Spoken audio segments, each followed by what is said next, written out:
الحمد لله رب العالمين الواحد القهار الذي لم يلد ولم يولد ولم يكن له كفوا أحد وصلاته العطرة وسلامه الصمد على المبعوث رحمة للعالمين محمد وعلى آله وأصحابه ومن سلك مسلكه وقتفى آثاره إلى يوم الدين. أما بعد adúpẹ́ fún Ọlọ́run ọba àṣó Al-Qahhar jẹ́rawa ní ìwọ̀ kí a tún ṣe pápá jùlọ títí àwa ọlọ́mọ alé kíw tá ń ṣe fúnra wa. Ní ọ̀sẹ̀ tó la sọ̀rọ̀ nípa oníwànù kan tí ó tó wá ìta sọ pé nahnu du'atun wa lasna qudatan, pé olùpèpè ló yẹ ká jẹ́, kò yẹ ká jẹ́ tí ó máa fa òfin jólẹ̀ fà á, tí ó máa mú ìdájọ́ jólẹ̀ fà á, in as much as tí wọ́n kọ́ wa tí Ọlọ́run sì mọ́ wọn kúrò ojú ọ̀nà àkọ́mọ àṣẹ̀rẹ̀ ṣáàdù ọmọ láàrin wa. So àwọn ni wọ́n sọ fún wa pé báyìí báyìí lélé ó sì rìn, ilé ìlélé ọlọ. Ṣùgbọ́n àtàjọ́ mọ́lé kéèkéèké tèmi lẹ́yìn kí a sọ pé tó ní tààkà àti tí wọ́n ṣàlàyé báyìí báyìí nìkan ṣe rí. Ilé ìlú fàtàfò pé ká tún extend di àlàyé díẹ̀ lórí tí a pè ní nahnu du'atun wa lasna qudatan, ká tún sún síwájú díẹ̀. Ibi tá ti stop lọ́sẹ̀ tó lọ, à ń sọ̀rọ̀ pápá àwọn fundamentals kan bẹ nínú ẹ̀sìn wa tí a judicial matters ní sí pẹ̀lú ìdájọ́ tó ní sí pẹ̀lú judicial system or justice system, al-idariyati wa dusuriya, àti tó ní sí pẹ̀lú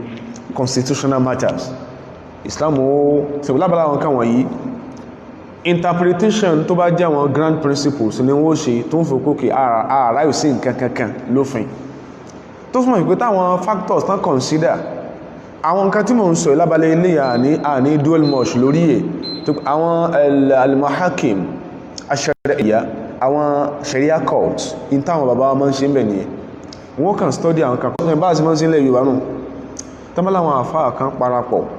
pẹ̀lú àkíyèsí àtàwọn ìwádìí, wọ́n dẹ̀ sọ nǹkan kan báyìí tó ní ṣe pẹ̀lú bóyé tó rà jẹ́ lápẹ̀rẹ́ ń sìn ẹ̀jẹ̀ fún example kan tó very recent tó sì ń lè lára àwọn èèyàn kan nínú wa tí wọ́n fẹ́ gbàgbó ṣe rí. A ti sọ minimally ń gbàta ṣàlàyé ẹ̀ díẹ̀.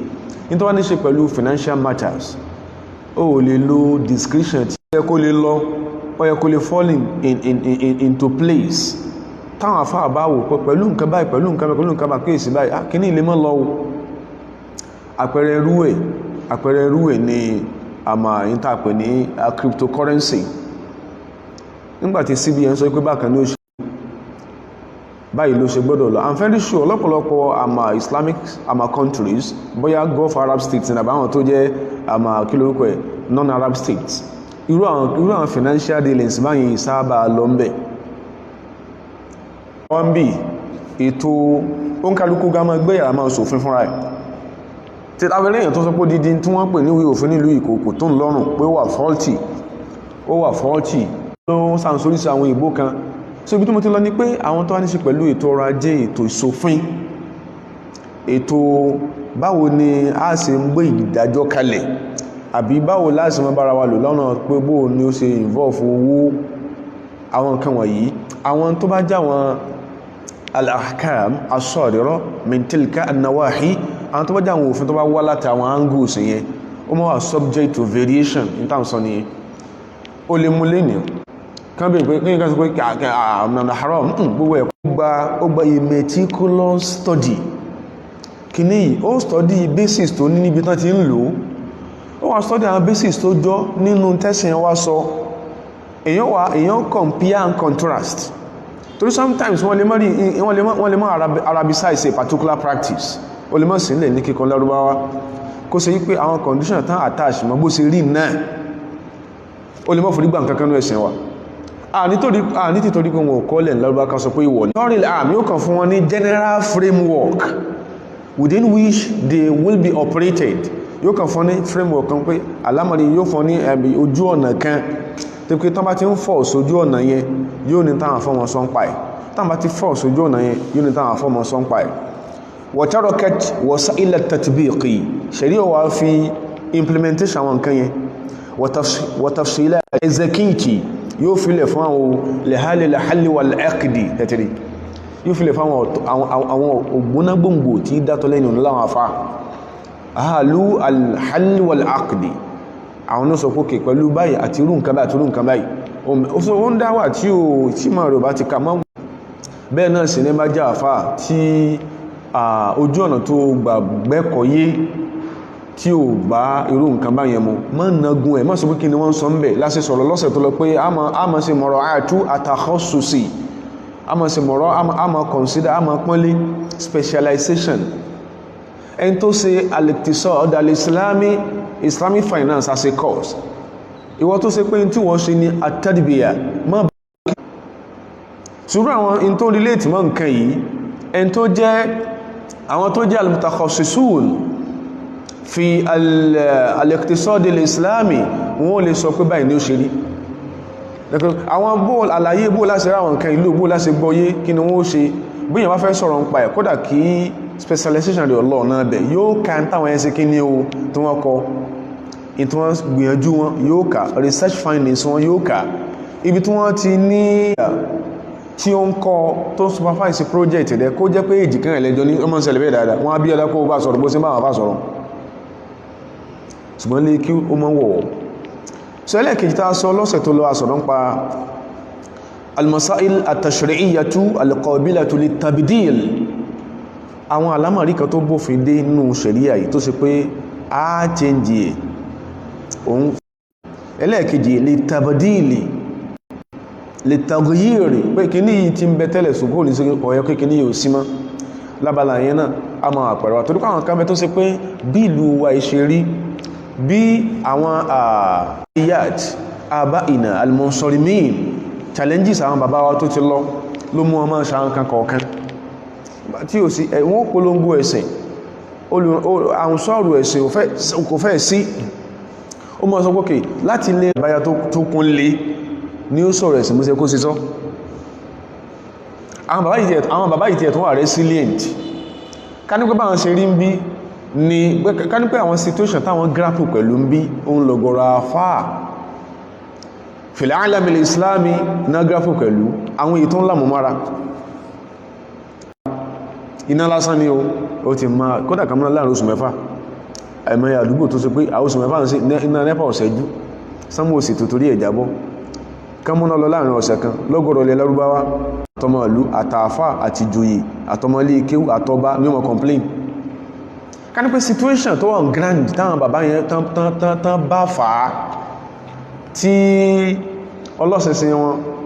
tí ẹ̀yìn kí ló kọ rẹ̀ ẹni tó fi mú aya dúró lọ́sẹ̀sẹ̀ èmi àti yín tó pé condition yẹn náà gráfù pẹ̀lú ń bò míì ní tàn sọ ẹ̀kọ́ láàmà sọ so àwọn kan tó pé ẹ̀sìn ó sọ àwọn kan dín tí ó fẹ́ wà partially existent kí ní yẹn ń bẹ irú àwọn kan báyẹn tẹ́kọ̀ọ́ bá ti yé táwọn tó bá já wọn àwọn nǹkan kan míì tí ó já wọn al-muahilat tí mọ́ jẹ́ kí nǹkan rọrùn tó bá ti wà irú àwọn kan aṣọ kìí ní yóò sì mọ́ ìgbà láti pé ẹ má ṣe lè máa torí pé nǹkan míì tí ó wà more sufficient ó ti wà tí ó bá ti sí ẹ jẹ́ ká mẹ́ṣọ́n tá máa sọ lórí pé kìíní tán ṣe ọ̀hún lápẹ̀rẹ̀ tó súnmọ́ àwọn afáàjọ́ ya pé irú àwọn masáìlì yìí hiya al-masail allati lam yarid fiha nassun aslan àwọn alámọ̀ríkà tó sì pé kò sí ìtọ́ka sí báyìí nù kò sí ẹ̀rí kan báyìí tó wá fún nípìlẹ̀ la fi kitabin kò sáyà fún Qur'an pé ẹ máa ṣe bẹ́ẹ̀ sí ń ṣe yìí àbí bá sí bá tán ṣe yìí wala fi sunnatin kò sẹ́rì fún hadith wala ijma'in kódà kò sẹ́rì fún kí ni o inú àpanupọ̀ àwọn àfá wala qiyasi kò sẹ́rì fún tálẹ́pẹ̀ ní ìtumọ̀ fàyọ qiyas ìtàn yọ látara tí ó jọ tó ń bẹ ńlẹ̀ lófin tí ó sẹ́rì fún bẹ́ẹ̀ هذه المسائل لنا مسائل باي خاضعة للاجتهاد الزمني خاضعة للاجتهاد الزمني يقول àwọn eléyìí period kọ̀ọ̀kan ní ọmọ sọ pé ìwọlá sọ pé ìfilẹ̀ ma ń gbà tàti rí nǹkan kankan tó lè jẹ́ substitute fún ìwọlá sọ pé ẹsì fẹ́lẹ̀ yìí náà títà fẹ́ rí nǹkan tí ó kà eléyìí ó jẹ́ kí ọ̀pọ̀lọpọ̀ máa ń ṣe sùúrù láti kàn come out open wípé kíní yìí àwọn tí wọ́n tán ṣe ló ba nǹkan jẹ́ ló ba kíní kan jẹ́ a gbọ́dọ̀ ṣọ́ra wa gan àpẹẹrẹ tó súnmọ́ àwọn bàbá yìí wọ́n device ọ̀nà kan tán fi ń wàjẹ ẹ̀mú nígbàtán bẹ́ẹ̀lẹ̀ yóò tílẹ̀ Yorùbá ò tí rí báyìí tó ẹ̀kọ́ ẹ̀sìn ò tí rí báyìí tí mo dẹ̀ fẹ́ sọ yìí mo fẹ́ sọ kama anahara ọ̀hún gẹ́bí mo ṣe rí àti tíyàn bá rẹ lábàlá ẹ̀ ìyìn sọ pé bí Islam ṣe sọ́nù ìyìn sọ pé tí Islam fẹ́rin ilẹ̀ nìyẹn but wọ́n jẹ́ sí pé n tán ṣe wọ́n ń ṣe ńgbà tán ń ṣe nígbàtí n tó ẹkún bẹ́lẹ̀ gangan ò sí a sọ yí kó kéye ok tàbá ti rí tí yọ ẹwọ́n mọ́ ṣe gangan látò ní nǹkan yẹn ọ̀dá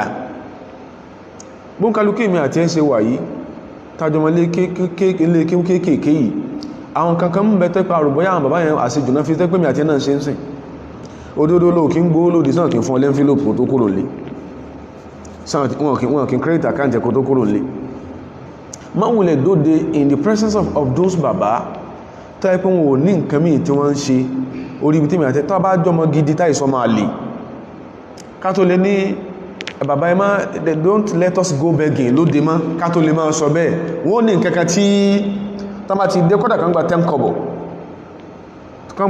lóde yóò ní nǹkan tí wọ́n fall back on tàbá ti délé anagoro there are a number of occasions tẹ́mi àti ẹ̀nà ma lọ tó ṣe wípé tí a bá sọ pé àwọn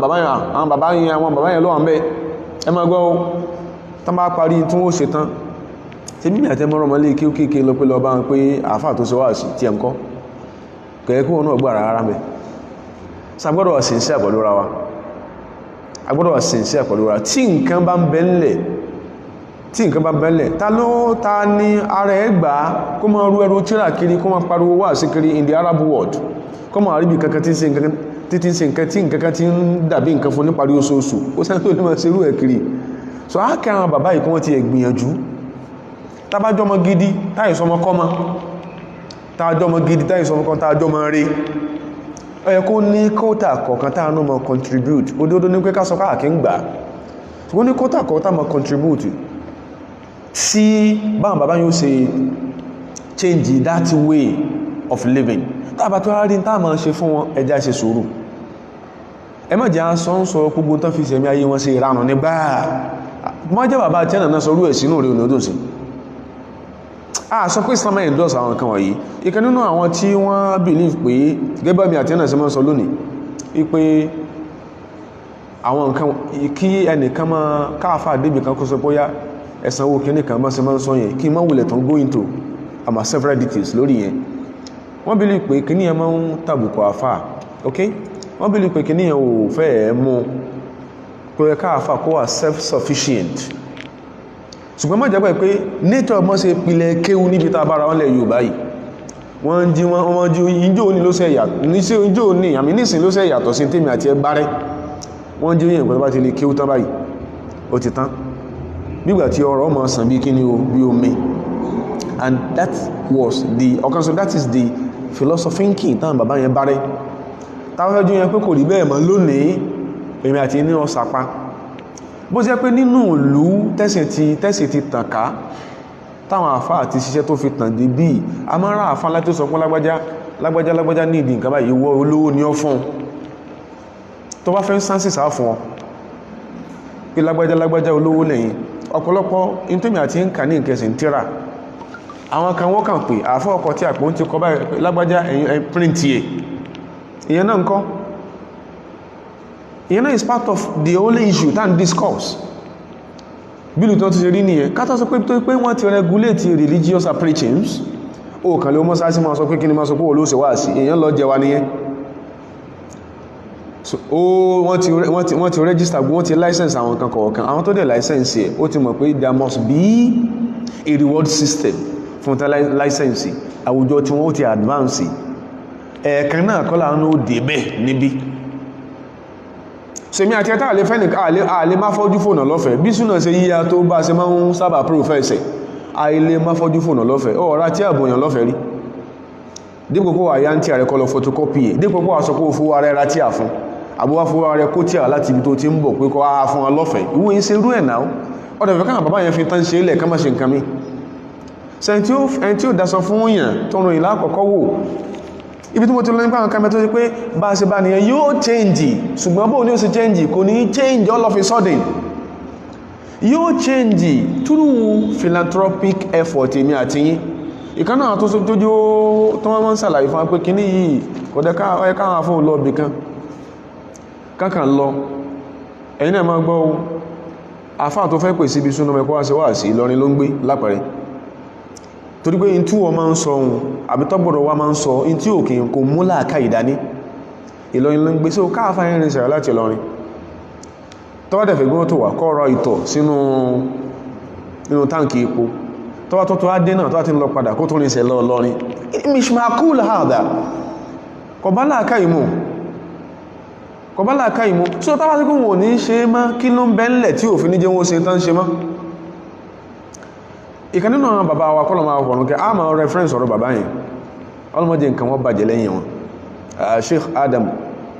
Abdullahi al-Ilori alayhi rahmatullah inú tán kọ́kọ́ diagnose wọ́n padà tó sọ nǹkan mí inú nǹkan nú tíra wọn mí wọ́n ni tó máa ń kó ẹ̀tẹ̀ bá ọ̀pọ̀lọpọ̀ àfáà nílẹ̀ Yorùbá ó ní àdàmú kí n sọmọ́ sí sọ iná àdàmà istiqamati halil ilmi ala tariqa àìdúótọ́ ọ̀pọ̀lọpọ̀ mímọ̀ lójú ọ̀nà àmà wà àdàmà thiqatihim billah àti àìní àmàdájú wọn nú Ọlọ́run wa bi anfusihim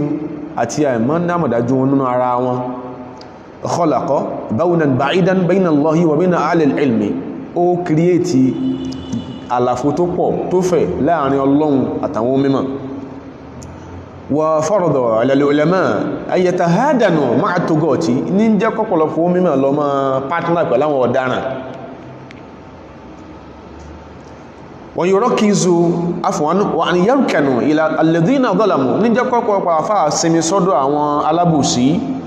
وساعد على انتشار الفساد wọ́n lélẹ̀ ló jẹ́ kí ìbàjẹ́ ṣe kíni o kó fọ́n ká àwùjọ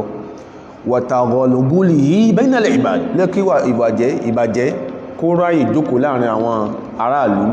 wọ́n ní fàdàwà al-awwalu wal-akhiru wọ́n ní ìwòsàn sírú problem báyìí huwa istiqlalu al-amali al-islamiyyi ó ní kí iṣẹ́ ẹ̀sìn kó dádú kó ní independence kharija nitaqi ayi dawlati kó má sí ọwọ́ ìlú kankan bẹ̀ wà ayi hukumati kíjọba kankan má dá sí ìrógùn sí tó lè mú nǹkan yìí kó má ṣẹlẹ̀ mọ́ wà akilu al-halal ó ní kí àwọn àfáà máa jẹun tó tọ́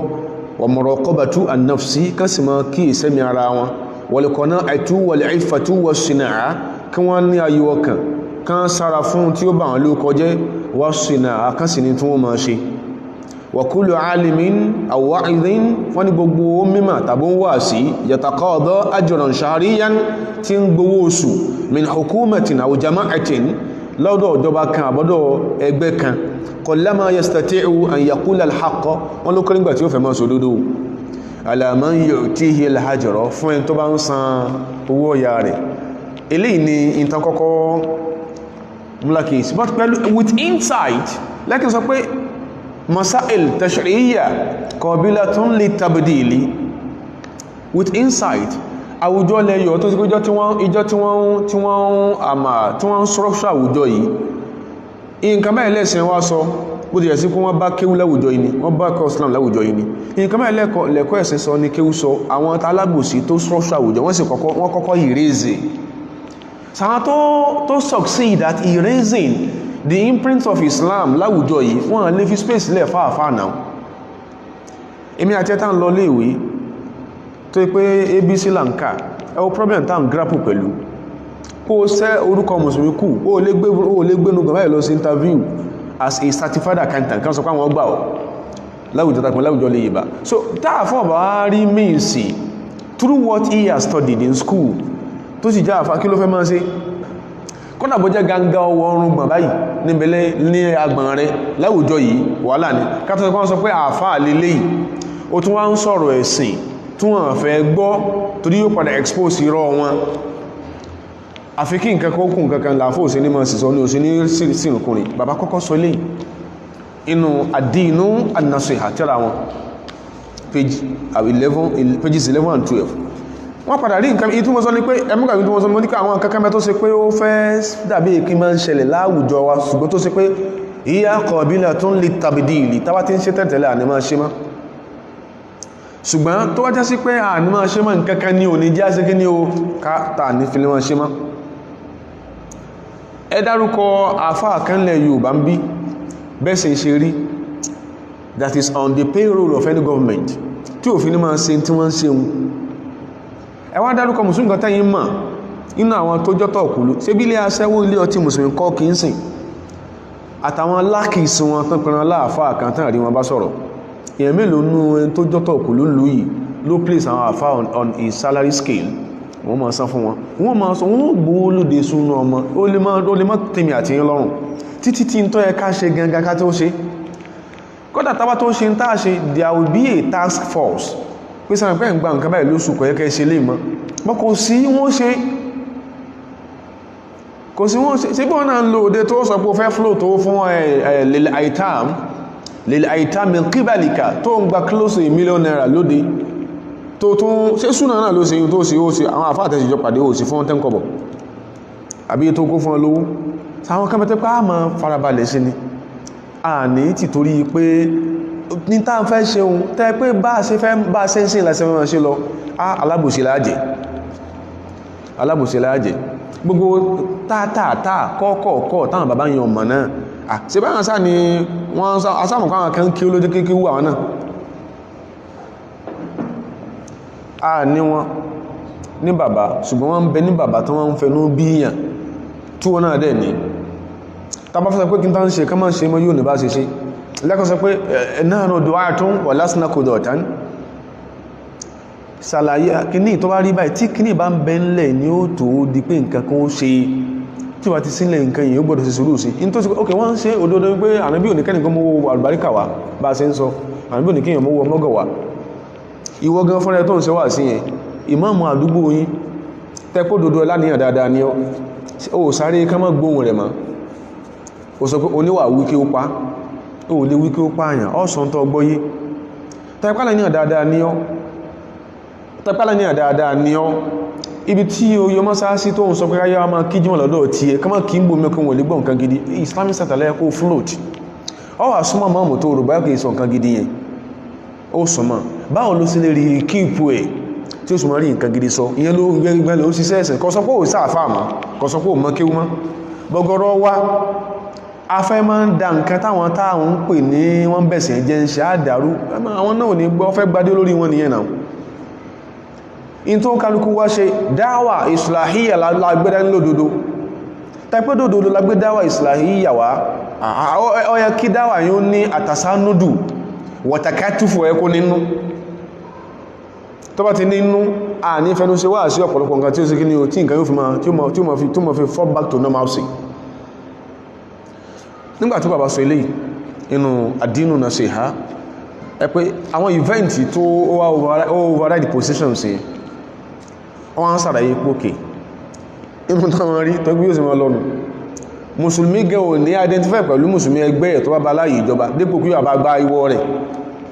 a sì mọ́ a number of religious leaders láwùjọ ilẹ̀ yìí tí wọ́n bẹ lórí payroll government they are also religious leaders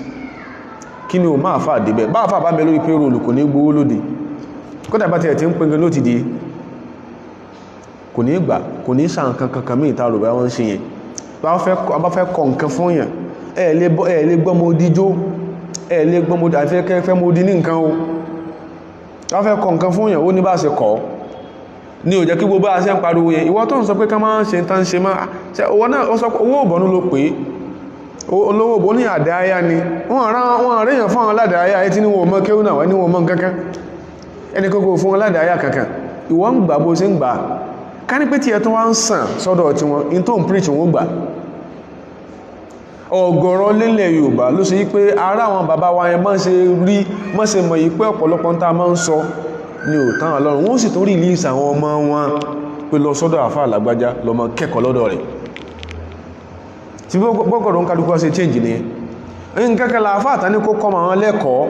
iná rí lára ẹ̀ tán sí lọ kẹ́kọ̀ọ́ lọ́dọ̀ ẹ̀ àwádé àwọ̀ òṣèrú ẹ̀mà ọ̀tọ̀ ní tàà ń sọ bàbá with insight Sheikh Adam alayhi rahmatullah wọ́n ní ó dàbí pé àwọn tuntun kìíní ìsọ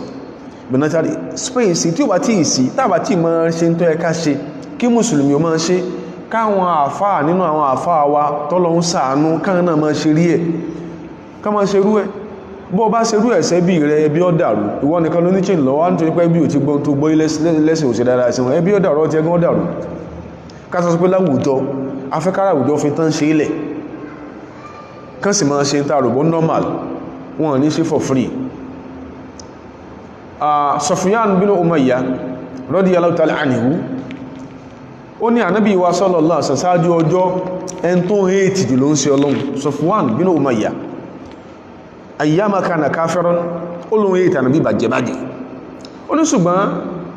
fama bariha àtọ́ ní ọká só fama bariha yóò tí ní ànábì ọ̀há kò gbóyínsà máa ń bú ní nǹkan hatta innahu min ahabbi nasi ilayya tó fi dẹn tó ń ṣe kí ni o tó ń fẹ́ràn jù nínú àwọn èèyàn hadith alákọ̀ọ́kọ́ tí mo kà Imam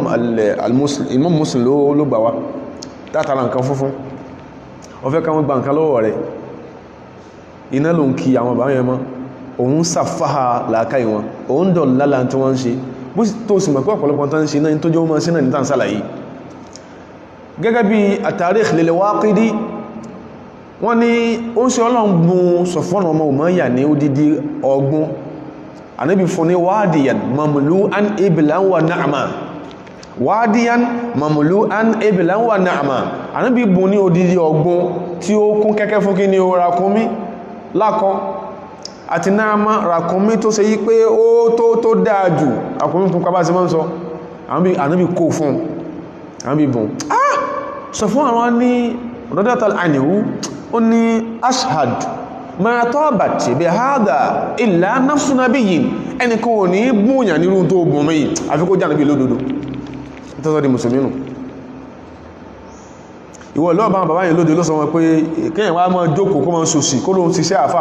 nonsense ọ̀dẹ̀ tó fọ́n sálárì ọ̀dẹ̀ tí ń sẹ́ndì ó sàkántì ẹni tó ti ń gbà ọ̀dẹ̀ wọ́n ló owó dáànà gbé fún ọ bó náà ṣe ń gbà á máa sọ ilé à ní rí mílẹ̀ṣẹ̀ ara káwọn pèlẹ̀ rẹ̀ inú tán fún ohun inú iṣẹ́ dáà làwọn bàbá náà wà inú iṣẹ́ dáwà ni wọ́n wà ó rí pé wo ní máa fẹ́nu sí wà sí mi ìṣẹ́ òṣèkí ni ó máa tẹ̀lé ọ bó ṣe ń gbá yẹn inú àwọn èèyàn tó lè sọ pé tá lè sọ pé ẹjá tú sí pé òun ká àbìnà ìsàbíyèl ọ̀nà dámọ́ wọn tó tẹ́ pọ́n mà pẹ́ ẹ̀kọ́ ẹ̀sìn ó rí báyìí lónìí wọ́n ti kọjú sí kí ni ó bọ́sẹ̀ kọ lọ́jọ́ kìíní àná wọ́n kọjú bẹ́ẹ̀ lọ́jọ́ kìíní àná ìgbà tó wọ́n sọ̀rọ̀ yìí kó fi tí mò ń sọ kó fi wé kíso Safwan bin Umayyah gbogbo tó ń kálukú wá ń ṣe lámà bá ṣe ń bá sádẹ́sì orúkọ súnà yìí àmà aráàlú kan ní yàwèrè máyàn lọ́wọ́ nǹkankan náà rí lára èèyàn bẹ́ẹ̀ sí láráàlú ní gbà fún yàn nǹkankan ní wó rí lára èèyàn Ànábì ṣe dáadáa sí Safwan sallallahu alaihi wasallam tó fi lè sọ pé èyí tó bùnmọ́ yìí ashhad ma tabat bi hadha illa nafsu nabiyyin ẹ̀mí ẹnìkan olè sọ pé ó bùnyàn ní nǹkan yìí àfikó jànàbí Ọlọ́run gbogbo Kùránì ìtàn ní ọha fáwọn èèyàn gbogbo tí àtàn kó fáwọn àìtàmù só wá fún wọn kìí ṣe rú àwọn àìtàmù nìkan tí wọ́n nìkan mọ̀ níbi tó ti mọ̀ wọn gbogbo tó bá jẹ́ kọ́dà kọjá wọn Súfí ní àìtàmù ó fún wọn tí gbogbo Islam ní sígbò ilé mi àti ń ṣe a kí ń ṣe ó lè dùn ọ́ ìta ń sọ ìwọ náà sí tiẹ̀ sọ pé ò rí bẹ́ẹ̀ ni wọ́n wá sọ trash lórí platform yìí wọ́n sọ trash ìta rí gẹ́mú sí sọ kama arahu wa kama ashhaduhu kìí ṣe pé wọ́n tí wọ́n ní kábárí nǹkan kan ní jọrọ ẹ̀sìn Shaykhuna Adam alayhi rahmatullah wọ́n ni wọ́n padà revisit position yẹn wọ́n ni tariqatu ma'ishati ulama'ina fi ghadbi Afriqiya ọ̀nà táwọn àfáà wa máa ń gbà wá nǹkan jẹ mú ní West Africa táwọn náà bá wọ́n padà revisit position kí ni inú ad-dinu nasiha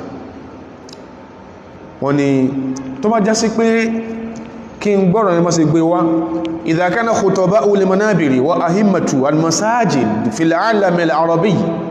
wa ba'di al-jihati bil alam al-islami yataqadawna ujuran mu'ayyanatan akhira kulli shahrin min al-awqafi wal habsi al-islamiyya tó bá já sí pé àwọn ní wáàsí lórí mímbàrí àtàwọn ìmáàmù àwọn mọ́sálásí fil alamil arabi lágbàlá ilẹ̀ islam in tí wọ́n gbé bọ̀ nìyẹn ó sì dá in ta fẹ́ nìyẹn tí wọ́n ní ọkọ́ ní bá sí gbọ́dọ̀ sí wa ba'di al-jihati bil alam al-islami àtàláwọn certain quarters ní islamic world méjèèjì ní bàbáyìn ló ń picture ká nípa àwọn ìmáàmù àtàwọn àfáà yataqadawna wọ́n gbà ujuran mu'ayyana wọ́n gba a particular form of salaries tán gba akhira kulli shahrin níparí oṣù kọ̀ọ̀kan min al-awqafi lọ́dọ̀ níbi àwọn láwọn ministries for endowment and kílókò ẹ̀ culture mọ́sí ma ń gbà tó jẹ́ ti islamu báwọn bá ń gbà mọ́sí ń gbà wọn fa inna a'immata hadhihi al-biladi wa ulama'aha àwọn àfáà West Africa àtàwọn ìmáàmù bẹ̀ àwọn mímọ̀ bẹ̀ la yataqadawna ujuran wọ́n gbà nǹkankan salary náà min hayyi ji'atin from any quarters inda nihayati kulli shahrin ní parí oṣù kọ̀ọ̀kan wọ́n gbà nǹkankan salary àádà afrodan qalilina yàtọ̀ sí tí ma ń wá bá látọ̀dà àwọn a limited number of people mimman qamu bil wadhifati ar-rasmiyyati inda al-hukumati al-mahalliyya afán kọ̀ọ̀kan nínú àwọn tó sì wọ́n ṣiṣẹ́ wọ́n bá jọba ṣiṣẹ́ wọ́n ṣe pẹ̀lú gọ́ọ̀mẹ́ntì ìjọba bóyá ní local level ní o àbí ní national level kalikodot bí àwọn justices wa àwọn chief justice wa wal-wulati bí àwọn bí ká sọ pé bí àwọn ambassadors wal-wuzara àbáwọn minister tán wá padà accidental tán padà já àfá sẹ̀páà nìkan ní gọ́ọ̀mẹ́ntì wọn sanwó oṣù wọn àwọn àfá yòókù ńkọ́ mélòó ní population tó ń bẹ ní ìjọba nínú àwọn àfá tó kù bàbá tí ń rí fi sí ti position nìyẹn àwọn bàbá ilé yìí wọn gbà nǹkankan ó sì sẹ̀mí máa ṣe wá gbà nǹkan lọ́wọ́ èèyàn náà ìjọ tó ń kálukú wá ń wọlé àwọn tó bí wa ó rí etí àtọ́ bá ń bẹ̀ sára lọ́fẹ́ ní ìyẹn gẹ́gẹ́ wọ́n fẹ́ àdírẹ̀ tán káwọn kámẹ́tẹ́ pé òdodo ni pé hiya masahil qabilatun litabdil ó agbọ́dọ̀ yí padà ṣùgbọ́n ó gbọ́dọ̀ lásìkò ó sì gbọ́dọ̀ ní tásíkí ni ó táàfi yí padà lẹ́kàwọn afá sọ fún wa pé la yunkaru tagayyuru al-hakam bi tagayyuri al-azman wọn gbọ́dọ̀ máa ṣe kórìíra pé òfin yí padà torí pásìkò yí padà in táwọn sọ náà òdodo ni ṣùgbọ́n there must be substitute palliative ọ wà ká tó lè mọ́ sọ pé alóòdé àti pé omi àti ẹ náà wà sí sí àlọ́pọ̀lọpọ̀ ọgbà wọ́n náà ń gbówó wọ́n bá wọn kan ṣàdúrà from outside Nigeria tó òòrùka mọ́sálásí rẹ̀ tó wọ́n jẹka èyí tó dẹ̀ ń sọ ohun ó tẹ̀ ti gbọ́ àwọn kẹrẹ lórí mímbàrí náfsù mímbàrí rẹ̀ wọ́n sẹ́ndì ó sọ pé bá wọn ṣe sàárà òun bá wọn ṣe sàárà òun pẹran náà gbogbo ẹ̀lámọ́ wọ́n náà ń pẹran òrùka ó fáwọn èèyàn jẹ tọ́bálẹ̀ ti rí tẹlòmí inú àwọn tó fẹ́ máa bú ọmọ bú wọn àwọn alájẹ́ káàrin máa sòrò ọ̀rọ̀ sí súnà o àwa ni o bàbá sọ pé kí ní yóò dá ká tó sọ pé àwọn nǹkan tó ṣe pé ó yẹ ká lè yí padà agbọ́dọ̀ rí substitute palliative fún bàbá wọ́n lòdé bí mẹ́ àtẹ́nú ṣe dìde sọ ọmọ bọ̀wálé àwọn ọmọ dìde sọ ọmọ bọ̀wálé torí pé wọ́n rí nǹkan kan gbàmbẹ̀ òní di wàhálà wọ́n tún pé at least bóyá parí ọ̀sẹ̀ àbí parí oṣù ládùúgbò tó ń gbé ibi tó ti ń jà àfà àti mùsùlùmí gangan gbé mùsùlùmí láàrin oṣù mẹ́fà kò bùn mọ́mù àdúgbò ẹ̀ ní nǹkan rí ó sì kọ́ máa sọ nọ́mà ṣé yọ́ra tí àlọ́jà wa lọ́fẹ̀ẹ́ ni àbí yọ́ra tí àlàgége lọ́fẹ̀ẹ́ ó ní àfà tó fẹ́ tọ́ in tí ó dẹ̀ kí yọ́pọ̀lọpọ̀ àfà àti máa ń ṣe gànàgànà nìyẹn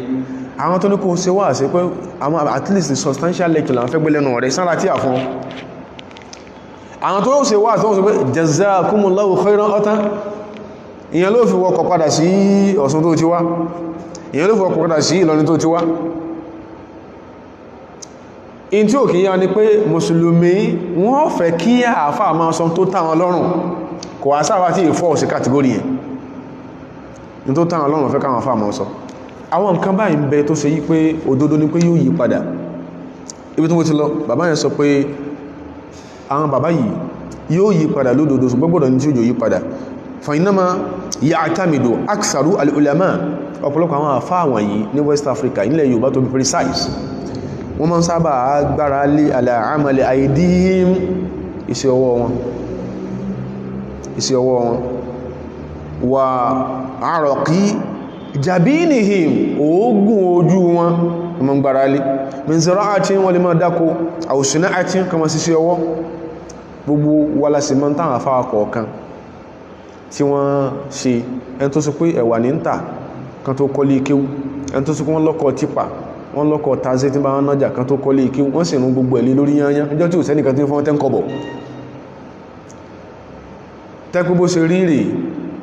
nílẹ̀ Lárúbáwá àti àgbáyálẹ́yìn Islamu gbogbo àfá àtẹ́mì àti ẹ̀rí ta tí wọ́n tán náà ń ṣètọ̀ tọ́pọ̀ tán ní harakat tó pọ̀ yẹn wọ́n lè mọ́ rí bẹ́ẹ̀ gbogbo èèyàn ló káàtì ẹ̀ máa lọ àwọn bàbá yìí wọ́n ẹni tó ń sí ọ mẹ́nu wọn àwòtìjárọ̀ tí yẹn tí ń sòwò mẹ́nu wọn ọ̀rúbàmá yudhifuna ila dhalika ma ya'tihim mina sadaqat wọ́n tó máa ń sábà fi kún yù nǹkan yẹn tó máa ń padà dọ́dọ̀ láwọn ọrẹ sadaqat sàárà wal hadaya ẹ̀bùn wal hibati nǹkan kan náà gbogbo ẹ̀ wọ́n ta wọn lọ́rẹ fún wọn bọ̀ ní nǹkan káàtì ẹ̀ sọ pé jọ́hun nọ́mbọ̀ wọn ní nǹkan èyí mélòó àìmí gan àti wọ́n tó ń gbọ́ mi ẹ̀mìlò láàbọ̀ àfáà ní nǹkan àrẹ̀fẹ́ kan fi tán ṣe ẹlẹ̀ tán bá fi tán ṣe lẹ́lẹ̀ kí lè afẹ́ fún wọn tí wọ́n mọ̀ ṣe èmi àti ẹ tàpẹ̀rẹ̀ ní kíni o àdúàtú al-islahiyun kí náà fẹ́ kí wọ́n mọ̀ ṣe ìwọ̀n náà sáti o ti ní Markaz náà o ti ń kọ́lé kí gbogbo alá tó ń kojú gbogbo tó ń gbé appeal for special fundraising dé ohun tí mùsùlùmí sọ fún wọn wá gbé sẹ́gbẹ̀ẹ́ táwọn bàbá yẹn tán fojú winá jọ yẹn ó ní wọ́n rí nǹkan gidi kà wọ́n ọ̀tá tí à ń tó sí ń gbà náà àwọn kan náà bàbá wa ń bí tafsiru al-Jalalayn náà ni wọ́n ká o tán bá ti lọ gba subhanallah kọ́lọ̀ kọ́kẹ́ àwọn bàbá yẹn kọ́ bá nǹkan jẹ́ lẹ́yìn wọn oṣù mẹ́fà àwọn ò fi lọ gba tafsir lọ́nà lálúpọn afọ̀n lọ́nà àkùfò wọ́n lọ gba tafsiru lẹ́yìn oṣù mẹ́fà tó lọ gbà mí kìí kọ́ náà fẹ́ sọ bí mi àti ẹsí ń sọ yìí kìí kọ́ náà fẹ́ sọ tí a ń bọ́ ní tí ọ gbà wọlú ìbí ìsọ̀nà ọ̀nà Mali ọ̀nà north tí a ọ̀pọ̀ báyìí òun náà sábà pàwọn bàbá yẹn ìmí lọ́rùn ọwọ́nú wọn ọba ń tán kọ sára àgánà pé bí yàn bá mọ́ kéèkò ní kọ̀ǹkẹ́lẹ̀ lára àgánà rẹ̀ kọba tó jù bá yẹn lọ ká ní pé bí ó ṣe rí nígbẹ̀rẹ̀ pẹ̀pẹ̀ fil alamil Islam lórí bẹ̀m̀bí sáwọn kan yóò change lódodo bàbá yìí náà bàbá yóò fi kún وقد ابتدعوا لأنفسهم مكسبا آخر في الحفلات الدينية yẹn ló fà wọ́n ní wọ́n padà wọ́n fi lọ́lẹ̀ fúnra wọn ابتدعوا لأنفسهم wọ́n fi lọ́lẹ̀ fúnra wọn ní tí ó fi tó pé wọ́n bídí ànádálẹ̀ kí yẹn gbówó ọmọgọ̀ owó kìníkà àti tán gbà owó olókù ìwọ náà sáà ń lò dé òun lọ bí èyàn bá fẹ́ lọ deliver an academic paper tí bí mi àti ẹ náà mọ̀ yàn bí conference òun lọ bá ní send owó flight àtowó upkeep rẹ ó ní lọ́nà ó bó ṣe rí yẹn náà ló ń ṣẹlẹ̀ in the Islamic world gbogbo àwọn makọlá táwọn afá kan publish tọ́kàdà sọ di kí wọ́n kàn deliver for free wọ́n deliver for free àwọn kan wọ̀nyí ìyá gbésẹ̀gbẹ̀ ara wọn o kámọ̀ lè bá tún lọ fi tí ó dáa ta fẹ́ fi lọ́lẹ̀ kámọ̀ lè bá fẹ́ fi lọ fi bá tó dáa tí bẹ́ẹ̀lẹ̀ bọ̀ tí ọ̀kàn dáa tó jẹ́ ẹjá mọ̀ dáadáa kámọ̀ yẹn o àwọn bàbá yìí ẹbẹ̀ tádà owó lè àǹfóṣe maksiban akhara ọ̀nà àgbàwájẹ́ mímí wọ́n wà fún wa fúnra wọn níbo fil haflati ad-diniya níbi àwọn òde ẹ̀sìn lọ́bọ̀ kó dé súnà ọmọ òde ìyàwó òde ìsílé kódà ní tó bí wọn lòdí olókùnù ìtí ń bí kan lòdí olókùnù gbogbo ní ẹ̀ are pregnant to you and me ohun ní alára àbí ṣùgbọ́n ẹnu kọ́ láṣọ pé ẹ fílẹ̀ mọ́ lọ́mọ́ asọ́njò ní àtọ̀tọ̀ sọ láàárọ̀ yìí kí ẹn tó láǹfààní irú ẹ̀ ìpìnà ń gbé ọ́sá ládùúgbò tó kọ́ mọ̀rọ́kìsù èsì kọ́ ẹ kó mọ́ gbèpè àsàfóòn súnà ìwàrí òjò ó sàdúwà fún ọ ìkánà bàbá wa ń lè níbàdàn bí ibi tán ti sọ̀rọ̀ yìí wọ́n ti jẹ́ wọn lọ́tán kan tó sọ pé ńgbà tí in the early 80s tán àti ìbí ọ̀pọ̀lọpọ̀ tí ń dà lúrú lónìí early 80s tán àti ìbí àwọn bàbá yẹn mẹ́sàn darí bí àgbà yẹn so túrú ìjọmọ akẹ́kọ̀ọ́ dáadáa wọ́n sàlẹ̀ kan náà àwọn mọ̀sínú lọ́hùn tí ma ń ha tíra sọ́fọ́tù tafasir lè Sheikh Ali As-Sabuni alayhi rahmatu bàbá yẹn ti kó lọ́jọ́ Friday kọ́lọ́kọ́ ọ̀run kẹwọn so bàbá yẹn wà wálé gbogbo àwọn atọ́jà àwọn àfáà wa fi zumratil mu'minin yóò ma ha tíra sọ́fọ́tù tafasir fún wọn pé ẹ máa fi kúnjà lálẹ́ ní tẹ́ǹkà àfọ́mọ́ ó fẹ́ pé àfáà ti ń ha kọ́lọ́n kó jẹ́ kí bẹ̀rẹ̀ bàbá wa yóò gùn ó sì ń bẹ̀lẹ̀ dáadáa kí nǹkan má bàjẹ́ àwọn náà ka Jalalaini ka kitabi tafsirin wọ́n ka ṣùgbọ́n tán kàbí òkò tó wọ́n wá fẹ́nu bá yí àwọn tí ń kà jẹ́ kí náà ṣe he brought a substitute sọ́fàtù tafasiri rí ní tó bá rí ọmọ sọ́n pàálì sọ̀gbú ni wọ́n náà sákù tó bá rí ọmọ sọ́n pàálì wọ́n lè mọ́ sọ jáde ibi tá ti gbọ́ tá bá sì gbọ́ àní sàdúwà fún wọn tó pé òfò la fi ń ṣe àtúrọ̀ hadhihi al-umma tó fi lẹ máa bá àwọn àfáà sí pé bàbá yíwa kó fún ẹgbẹ̀ tafsir sọ́fàtù tafasiri rí ẹ máa fi kún Jalalaini èyí táwọn ní access ìjọ tán kẹ́kọ̀ọ́ ní ẹ̀ èyí tí wọ́n ní access lónìí bóòlù sí ń ṣe ọ̀rọ̀ owó tún dàrú láàrin wa àtàwọn tẹ́jọ́ ń ṣe ẹ̀ ó tún yìí dá ìtí wọn tá bá ti ṣe dáadáa ayé ò ní mọ bú súnà ayé ò ní bú súnà náà ní du'atun wà lásìnà kò dọ̀tán bí ọba ṣẹlẹ̀ gbogbo táà ń sọ gbogbo tí mo ń sọ yìí has become household names kò sẹ́ni tí ò mọ̀ náà ojoojúmọ́ ní fresh cases báwọn yá sí misbehave lóńdọ́dọ́ yẹn tí ó ní fẹ́ kí yẹn lè identify pẹ̀lú rú wọn in tá ń sọ ní pé tí access bá dé sí nǹkan tó dáa ẹ̀sìn ò ní improvement ṣe bó ń sọ pọ́pọ̀lọpọ̀ àfáàlẹ̀ Yorùbá ní wọn ọ̀dá alábàlá kún wọn pé súnà kan fẹ́yàwó mẹ́rin àwọn náà fẹ́ fẹ́yàwó mẹ́rin wọ́n ní àti dọ́kọ̀ ìyàwó òsè kíni kò lẹ́jọ́ owó ọbẹ̀ ló ṣòro bí wọ́n ṣe bó ṣe tó ń ṣe yọ̀tọ̀mì àwọn náà fẹ́ ṣe yọ̀tọ̀mì Ramadan bọ̀ yìí ló ká máa sọ tàn sọ ká máa tààtàn trash ní Ramadan ọ̀rọ̀ wulẹ̀ tí ń bẹ́lẹ̀ tẹ́tẹ́ tọ́pọ̀ so àtẹ̀mí àti ní audience table ta fẹ́ cleanse tẹ́lẹ̀tẹ́lẹ̀ kálíbà máa tààmà sọmọ kálíbà rí súnà rí position beyond ibi tí ń sọ kí ni o tó wà aráyé fẹ́ gbòdòdó aráyé mẹ́ tí ń sọ òdòdó ṣùgbọ́n àwọn kẹ́kọ̀ọ́ká àwọn àkìdáàrọ̀ akhlaqiyya àwọn òrùjú wà tí ń tara wá jáde sí wọn òjẹ́ káwò pé wọ́n òpís àwọn rí ní òṣèrètí o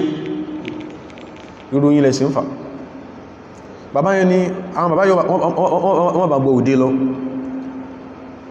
ابتدعوا لأنفسهم مكسبا آخر في الحفلات الدينية ودي يسين التي كانوا ولا يزالون يقيمونها tó yí pé wọ́n lọ ń gbà ẹ̀wọ̀n òsì yé mọ́ sí kí ni o mọ́ sí àwọn òdí yẹmọ́ dòní hasaba taqalidi albiladi al-ijtima'iyya tí wọ́n diniya níbàmú sí ìṣesí àtàsàlú ìṣesí àtàsà àwùjọ àtàsà ẹ̀sìn bọ́yàn bá lòdé súnà ọmọ kọ́dà bẹ́ẹ̀ lòdé súnà ọmọ tẹ́ ń sọ pé ẹja dẹ́yìn sí bó ṣe ká ṣe bá ṣe mọ́ sí yẹn àwọn tó jókòó ẹ̀ tọrọ lọ́wọ́ wọn àwọn afẹ́lẹ́ wọn sí bí kẹ́kẹ́ nìkan kan tó pé ọ̀dà ọlọ́run àdúrà mi ọlọ́run jẹ́ ọgbà tó bá gbà tán mọ́ fi ipa mílẹ̀kùn so it has become part of their subconscious thinking àwọn ẹkẹ́ lè ṣe báyìí ara tó bí kìí sí pàwọn báyẹ̀ kàn fẹ́ forí tó bá dààmú rí tó wá tí àkà títí lẹ́yìn tọmọ tó fi kà tó rí tó tún wá rí tó rò rà àbó orí ò tí ọ̀rọ̀ ó sí photocopy ẹ̀ lóòtún àwọn bàbá yìí wọ́n ní ìká gbìyàn sí pé wọ́n ní ìdí wọ́n fẹ́ change wọ́n fẹ́ gbọ́n tàn sọ fẹ́ kẹtẹ́lẹ̀ àdúrà àwọn lọ́gbà lórí wa Ọlọ́run bá paná adẹ́bọrẹ́ bá gbé súnà nábìga àtọ́ní súnfinú wọn àtẹ́ntí òsún súnfinú wọn ó ń kàríkú wọ́sà mọ́ ń ka tíra iqamatu sunna àbí bẹ́ẹ̀ ni wà izalatul bid'a àbí nǹkan iqamatu sunna wa ikhmadul bid'a tí àfáàwà bàbádáadáa yìí Usman Dan Fodio tó kọ iqamatu as-sunna tí ma ṣe mistake wa izalatul bid'a tí àyẹ̀ ẹni tó kọ́ ń Sufi ni tó bá sì kà dáadáa ó ráwọn hadith inú Bukhari àti Muslim tó pọ̀ níbẹ̀ tí dó ń súnfí inú wọn àti ẹni tó lè pè ní àṣàrí inú wọn, gbogbo wọn lóhùn pé kí súnà ó ṣe kí ni o kó gòkè, kí bídíà ó ṣe kí ni o kó wálẹ̀. So a mọ̀ ipá àwọn nǹkan bẹ́tọ́ ẹkọ́ ẹkọ́ change lódodo. Sometimes ó yẹ ká actions mi àti kó speak volume of how sincere we are náà kan wọ̀nyí. Má máa sọ fún wa pé ó lòdè súnà ọmọ tó bá lè rí tó fún bàbá yẹn, má tó máa sọ wọ́n rán wọ́n rán. Kí wọ́n tó kúrò nílé àmà kan credit account yẹn náà, àwọn kò ń gbé envelope náà. Àmà fún àwọn bàbá yẹn náà, fún wọn, má sọ wọ́n rán wọ́n rán, má tó yìí tó ń bẹ́lẹ̀ owó lè wà tense tẹ́lẹ̀ tó wà volatile tẹ́lẹ̀, má tó fi nǹkan mìíràn kan. Àwọn tí ibi táà ti lọ nìyẹn okòlò àwọn gbogbo nǹkan yìí, àwọn àfánà wọ́n rí fi sí ìtẹ̀ lórí ìgbìyànjú àti tó jẹ́ kó sẹ́kù nìyẹn. Ìyẹn kọ́ ní bẹ̀sìn jẹ́ ó sọ pé wọ́n sọ pé ẹnìkan mú àlùbáríkà wá, gbogbo nǹkan wọ̀nyí kalẹ̀ katakdimil hadaya, bí àti ìyàmá fún ẹlẹ́bùn náà nìna sẹ́nìkan ló tàlùbáríkà ni ẹnìkan kò táà mùsùlùmí ọmọ ọkọ̀ wa ní bàṣúsù ló kọ mùsùlùmí, ó dàbí kẹ́tẹ́kẹ́tẹ́ àbẹ́rẹ́ ọkùnrin tí ó fẹ́ kẹ́ fún ọ̀rà lára òun yóò lẹ́sẹ̀ yóò fúnra bí mùsùlùmí ṣe rí nìyẹn. Kẹ́ tó rí tẹ́ǹkọ̀ gbà lọ́wọ́ mùsùlùmí sí mọ́sálásí là ń kọ́ tí hun àkọrẹ tó mọ́sálásí àlìwónù lójú ọ̀nà ní ń bẹ ojú ọ̀nà tí gbogbo mùsùlùmí ṣe kí ni ó ti ń gbà kọjá, mùsùlùmí tí ń kó hòtẹ́ẹ̀lì kọlé aṣẹ́wó gbogbo wọ́n ní kàn ṣe fẹ́ sìn sí mọ́sá ń gbà ọ̀nà àrí ìwó ń kọjá, kò ní ní kó bèèrè pé dání mójútó wá káàntì mọ́sálásí yẹn drop nǹkan síbẹ̀ tó wá sí lè drop ẹ̀ kó bíríkìlìyà ó ma tó sẹ́kù lára mọ́sálásí ọ̀hún kó bíríkìlìyà sí lọ́bẹ̀ kó ẹ máa ṣiṣẹ́ ìlọ ara mọ́sálásí ò ní ọpọ́n ní ọpankẹ́rẹ́ sí ọ wọ́n ní ọpankẹ́rẹ́ sí ọ ẹ̀mọ́ mọ́sálásí là ń là kọjá tó bá gbó mọ́sálásí ó lè dùn ọ́ ó sì lè máa bèèrè nọ́mbà tó kọ wa kò sí ètò lè ṣe ń bẹ̀ tó bá gbó mọ́sálásí àdúgbò ìtàn ti kọ́ for over 20 years náà kọ́ tán kọ́ sí èsì mọ́sálásí ní sílé òsà ni ṣé kò yẹ kí yóò dìde gbó nǹkan ìlójọ yíó ń kálukú wà báyẹ kó dìde náà mọ́sálásí àdúgbò tán kọ́tì for over 20 years ká nípò wò pé tọwá kọ tán sí ìmáàmù wọn ọgọ́rùn mustaqimin ẹkùn lọ́wọ́ bí ó sì rí kéwú sí náà o ní àwọn èèyàn lọ lé kéwú in tí wọ́n jẹ náà wá kí wọ́pẹ́ nìkan láàfà kan tó lù bí ó serious wọ́n fún owó tí ń bẹ lọ́wọ́ rẹ̀ yẹn fún lówó oúnjẹ oṣù mẹ́fà lọ enroll sí lé kéwú fún lówó tí àti ọ̀rà during the period wọ́n ọ̀bá yọ́ lọ àbí ńgbàtá yóò máa ṣe yọ́ lọ o náà fẹ́ lo ẹ̀kọ́ tó dá lọ́jọ́ ọ̀la àṣẹ kankan ọlọ́run ṣàánú wa o èyí tí mò ń sọ hasaba ma arọ wa ashahad má gbàgbé mò ń fi kún bí a mo ṣe ń rí àti tí mò ń fojú gan ní ẹka ma sọ tàà ń sọ eléyìí tí a ń sọ yìí ta sọ pé almasail at-tashri'iyyatu al-qabilatu lit-tabdil àwọn kan bẹ́tọ́ ẹ kó yí padà ní ẹ̀sìn lódodo kìí sáriwo ní òyí padà àdówókọ́ ní ó fi yí padà yóò yí padà lódodo àwọn tí ó mọ̀ ṣiṣẹ́ ilé yìí àwọn tá sọ pé àwọn kan wọ̀nyí ní tó ṣe yí pé lam yarid fiha nasun aslan bí mo ti lọ ní kò sí nasun mẹ́ lódodo lórí ẹ̀ pé ẹya owó àlùbáríkàdà ẹya ká tó so ìyàwó àtọkọ owó kútúbà pé wọ́n ka kútúbà yìí òdodo ní pé kò sí àmà báwọn àfáà bá tán bá ń bẹ lórí kíní o tó ń bẹ lórí at-tamwil al-hukumi kódà kó jẹ́ tamwilu jama'iyyatin aw jihatin mu'ayyana fi hadha ad-din wọn ní gbà yọ́kàn wá ìfọ́ọ̀mù kíní ìfọ́ọ̀mù àtàwọn ẹran kan ti ẹbẹ́nu ẹran làwọn tí wọ́n ẹran gbáà ni wọ́n sọ fún yí pé inú tí ń ba Islam jẹ́ lọ́dọ̀ tàwọn India shallow estimation ni pé àwọn fàdé wọ́n dẹ̀ máa ṣe wàlímọ̀ dẹ̀ máa gbóhùn bí wàlímọ̀ irú àwọn fẹ̀kàntẹ́lẹ̀ ẹ̀hún dajjaluna fẹ̀ìtẹ̀bárí habadin òpùrọ́ làwọn àyàn àwọn ọ̀rọ̀ tí kìí sọ̀rọ̀ àwọn àyàn bọ̀ọ̀rọ̀ káàfọ́ serious in ta sọ pé yóò change inú ẹ̀sìn lódodo láwọn kankọta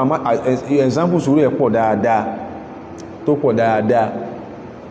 òwò ni Ọlọ́run ṣàánú sùkúù ló kọ́ tó pọ̀ rẹ̀kẹ̀rẹ̀kẹ̀ yìí èèyàn mẹ́rin lọmọ mùsùlùmí tí ń wá bẹ̀ ọgbọ́gbọ́gbọ́ mùsùlùmí láwùjọ táwà tábára wa òkú ayé lọ́pọ̀lọpọ̀ àwọn ọmọ yẹn òkú ayé lọ́pọ̀lọpọ̀ àwọn ọmọ yẹn láwọn òkú ayé lọ́pọ̀lọpọ̀ àwọn òbí wọn ṣe bí wọ́n ní kákọ́lé kéwú lil àìtàmì ni àbí kákọ́ skul lil àìtàmì àwọn tó ṣe fún àwọn tó bí òkú ayé ni wọ́n ń kọ́ sẹ́wọ̀n dìsáwò kan wá nílé ìwé yẹn tàbá wá sáwùjọ kúrò níbi tó wà kúrò ní comfort zone tó bára ẹ̀ wá sí sọ̀bọ́ọ̀bù lú wá wo bí Islam ṣe ń sọ́fà láfihàn pé àwọn tàà ń ṣe àti ìṣe tàbá ti ṣe dáadáa ìtàrẹ́tẹ́lì méjì mẹ́ta mẹ́rin mú ọba ti rí àwọn bèkan àti wọ́n rò pé báwa ṣe gbọ́ Islam yìí gbogbo ará àdúgbò gbọ́ Islam yìí wá sí ìlú àárín ìlú gangan wá sí sọ̀bọ́ọ̀bù gangan wá sí ibi tí àwọn èèyàn wà ní mùsùlùmí wà tán pọ̀ sí ó wà rí pé àìṣe nǹkankan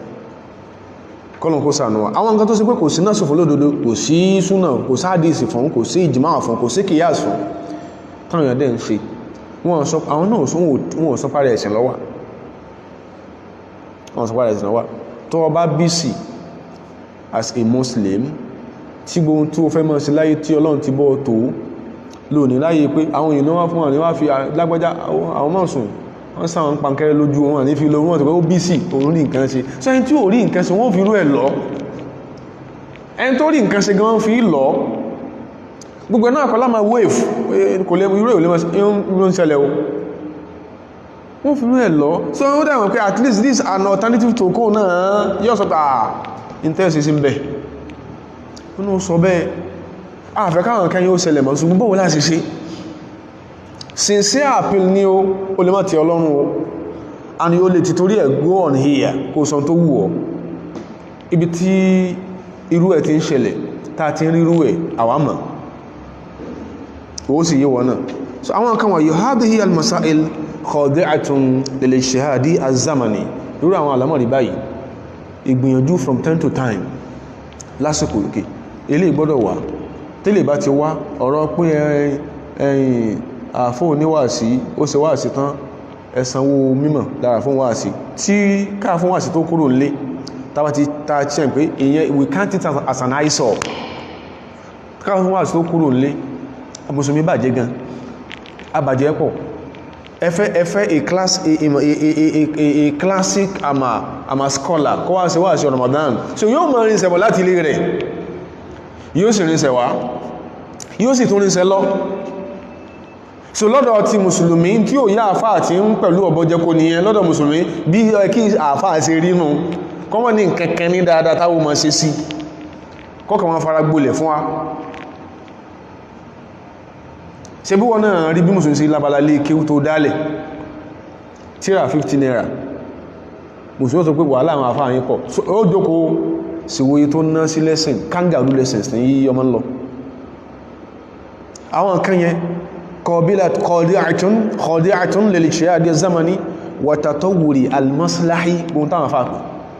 kí ní ó gbọ́dọ̀ ní ìyípadà al-maslahi tí ó wà beneficial tí ó máa ń fàní dání báwo ni ó ṣe máa ń fàní dání tí àtàwọn àfáà àtà ní tán ṣe yìí àìsọ̀ lákàákún lódòdó kì ká má ṣe bẹ́ẹ̀ lóde mọ́ báwo ni wọ́n ṣe ní mọ́ exercise in futility yóò yí padà àwọn tó jẹ́ àwọn nǹkan wọ̀nyí àwọn àfáà ní ó sọ pé ẹjá máa ṣe báyìí ṣe násù ṣẹ̀ríà náà ní pé àwọn khutaba àwọn gbọ́dọ̀ wọn gbówó oṣù lórí àwọn mọ̀nábí láwọn olómi tèmi àti ẹmà gbogbo orúkọ ọ̀pọ̀lọpọ̀ àfáà méjọ àfáà àwọn tó jẹ́ pé wọ́n jẹ́ àwọn kan bẹ lórí díwọ̀nù mọ́lákí ọjọba ló ń sanwó tí wọ́n kan bẹ lórí pé wọ́n bẹ lórí díwọ̀nù àwọn mùsìnín àwọn olówó olú kan náà pé tó náà mọ́ válù pà àgbọ́ àfáà ọ̀gbọ́dọ̀ dídakúdà kò wá sẹ́rù àwọn olówó báyìí ń bí ìwọ ni mouthpiece wọn ìwọ ni conduit pipe túrù tá a fi ń rí ìṣèlú wọn ìwọ náà irun tán ṣe wọn ni wọ́n china ẹ̀ sí lọ́dọ̀ sí wọ́n ṣerú ẹ̀ ń bí àwọn tá lè tún ṣe pọ̀ dáadáa sí wọ́n ṣerú ẹ̀ ń bí ẹmọ́yé darot láwọn mọ̀dárísù ní Ìbàdàn bí tán wọ́n organize táwọn bàbá yóò lọ tínú wọ́n dùn wọ́n ṣe dárọ̀ fún wọ́n ṣe sẹ́mínà fún wọn wọ́n kọ́ lẹ́kọ̀ọ́ wọ́n sì bù wọ́n tíra wọ́n bù wọ́n lówó wọ́n sì lọlé àwọn yóò ní sọ pé yára àdánú súnà wọ́n ò rí rú ẹ̀ lára tí ẹ̀nà kò ní ìdí sọmọ ìkan nínú tírà náà ni ad-dinu nasiha kọ́lọ̀ kókẹ́ bàbá Adam kọ́ bá nǹkan jẹ bàbá yẹn sọ pé lam ara alima mahiran kasadat tijaratuhu èmi ò rí àfáà kan láyé tí mọ̀ yé tọ́jà rẹ̀ wá kúta ó dádúgbò kan wọ́n ní mọ́sálásí ń bẹ̀ wọ́n ló fẹ́ mọ́sálásí kò mọ́ wùlẹ̀ kọ mọ́sálásí tuntun sí bí ilé mọ́sálásí wọn àbí everyday ìsẹ̀ kó dé upstairs now imam will sound okay, make him vibrant. Imam báyìí kásà báyìí káwòdì, this is what non-Muslims do for the religious leaders. Imam mo rí pé bẹ́ẹ̀ sí ń ka nǹkan ẹ̀ẹ̀ka dáadáa àbí bẹ́ẹ̀ sí ń ka nǹkan yìí kọ̀dọ̀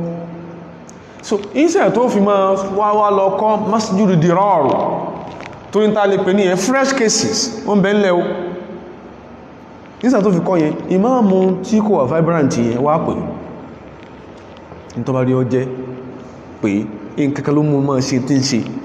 ìmáàmù ẹ̀mí tó ṣẹlẹ̀ pé ṣe lọ kẹ́kọ̀ọ́ sí ta ni wọ́n sọ pé sàárà àyá tó sọ pé ọjọ́ wọnú yọ kẹ́kọ̀ọ́ sí tó ẹ bá ń kẹ́kọ̀ọ́ kìí ṣe pé ọlọ́mọ sọ tí ó mọ̀ ṣe wà sí wà tí lè kẹ́kọ̀ọ́ yóò sọ nǹkan gidi wà sí in tó kàn kù ní pé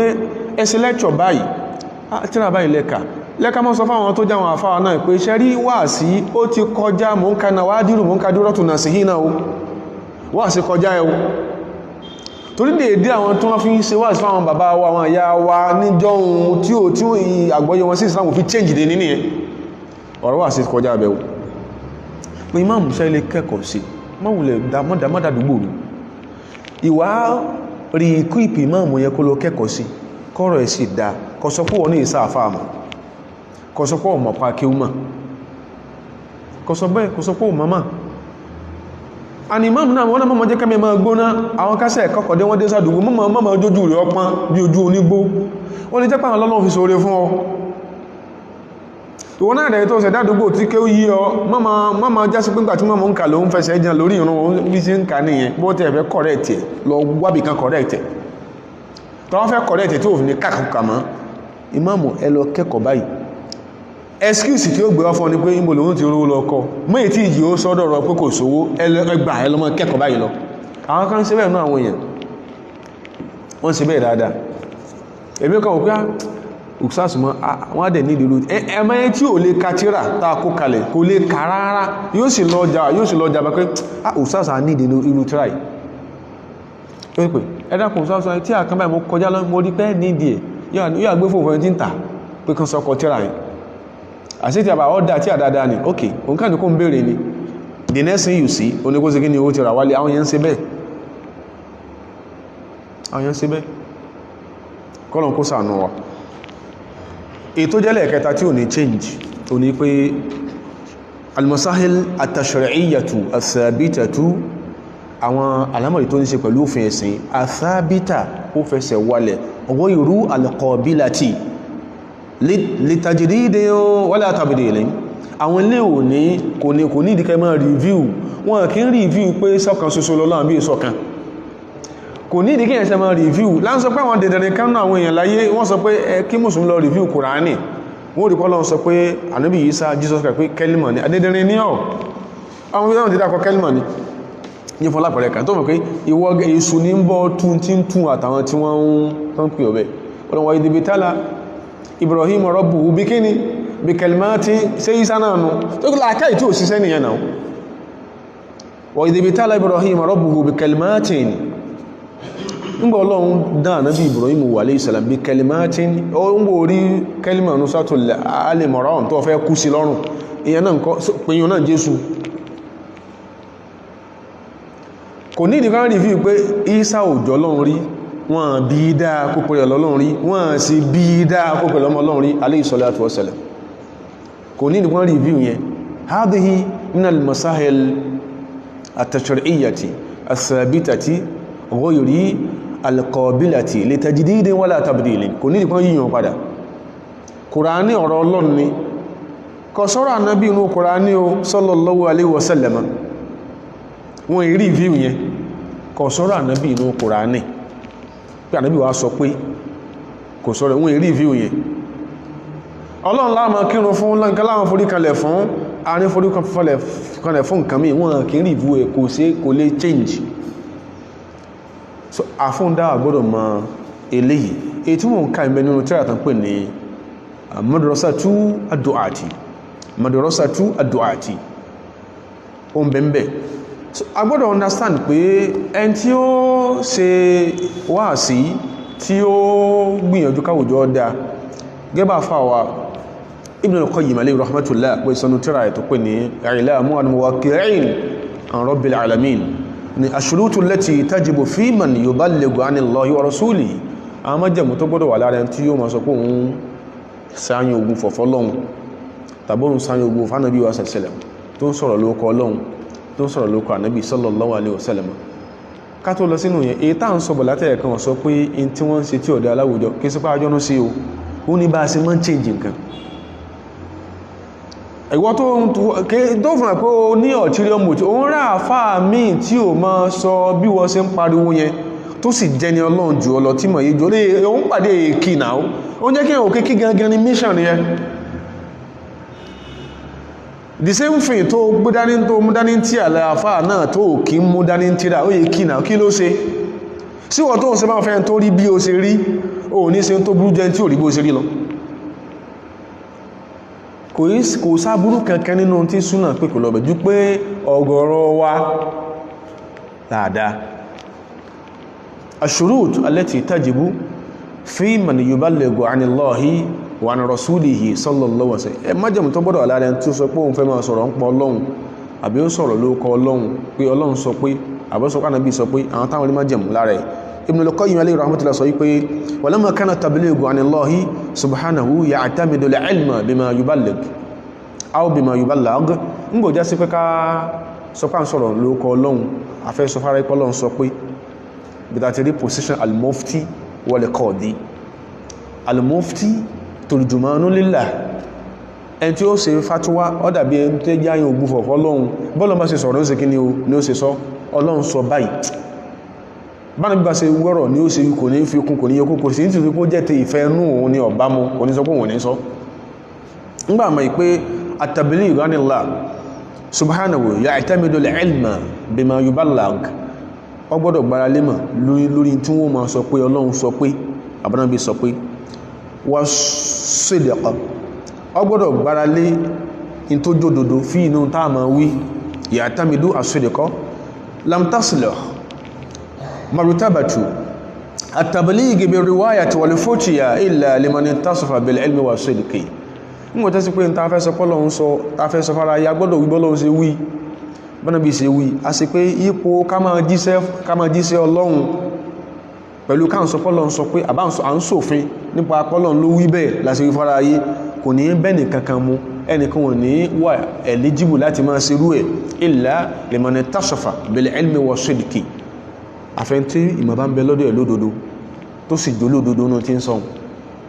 ìmọ̀ ń bẹ lọ́dọ̀ ẹ̀ lódodo tó sì jó lódodo náà tí ń sọ èyàn máa mú nǹkan pé tẹ́mi fẹ́ máa ṣe lélẹ́yìí torí pé àwọn àfáà sọ bẹ́ẹ̀ táàdẹ̀ torí pé àwọn àfáà tó sọ nǹkan mí má ti torí pé tí wọ́n mú rọ̀ lọ́rùn kó láwọn àfáà sọ nǹkan mí ma àbòsí ni èyí tẹ́mi ń ṣe wọ́n sọ báyìí ó yàtọ̀ sí ẹni tí ń sọ táwọn àfáà ò tiẹ̀ sọ rárá tàbí ẹni tí ń sọ tó sì pàwọn ọ̀tá ẹ̀sìn lọ sọ ń pa ẹ̀sìn wa àwọn kankan nínú ìtàwọn ẹ̀mọ́ sábà sọ lórí trashes ti pọ̀ lórí Facebook àbí lórí social media network ẹn táwọn afáà kàkún awal mufassirin ata bí tafsiri al-Qur'ani bí kàmìlì yìí ẹ̀kọ́kọ́ ẹn tó sẹ pé ó jẹun tafsiri tó kọ́kọ́ ó so dídí tafsiri Qur'an ló dídí ó ṣe tán àwọn afáà tó sáájú ẹ̀mọ́ ń ṣe láàbọ̀ ni ọkùnrin ọ̀hún àṣírí kan náà àwọn tó pẹ̀lẹ̀ láàbọ̀ ó sì ń pẹ̀lú ọkọ̀ tí ìsìtì subhanallah lẹ́kan sọ pé Ramadan tó ń bọ̀ yìí bí COVID-19 bó ṣe impression ọ̀pọ̀lọpọ̀ ń wà sí last year ó tún lè mọ́ rí bẹ́ẹ̀ lọ́dún yìí ẹjá mọ́ tá sọ ò ẹmẹ́jà sọ tó pé tó wá play lẹ́yìn ọdún mẹ́wàá sísìn tá ń sọ ẹkún lè yán mọ́ sún ẹjá mọ́ tá mọ́ wí o ẹn tí ó mọ́ sọ̀rọ̀ pọ́lọ́n wípé ànábì wípé ṣé bí wọ́n tó ń ka tí àtó lè dákọ tí àtọ́ ń ka lẹ́kí a mọ́ àwọn we are growing skeptical about what you say já sọ pé nǹkan báyìí lọ́kà tẹ́pẹ́ àwọ̀kà ṣe ń tó nǹkan dáa àwọn tó kọ ilé yìí wọ́n kó ọwọ̀ gbẹ́ àwọn àfẹ́ ẹni Ọlọ́run sọ pé tá wí inú báyìí lọ́wà fẹ́ tó wá tó fẹ́ sí tó wá fẹ́ tá bára táwọn sọ ọkàn ní mọ́ sí ìwọ̀n tó ń sọ sí wọlọ́kọ́ sí bó ń ká ní sọ fara yí pé tí mo ti rí lélẹ̀ àmọ́ kẹ́ ó kéé kẹba sọ lọ́sẹ̀ tó lọ àwọn olókọrú àwọn olómọ́ ń sọrú ẹ̀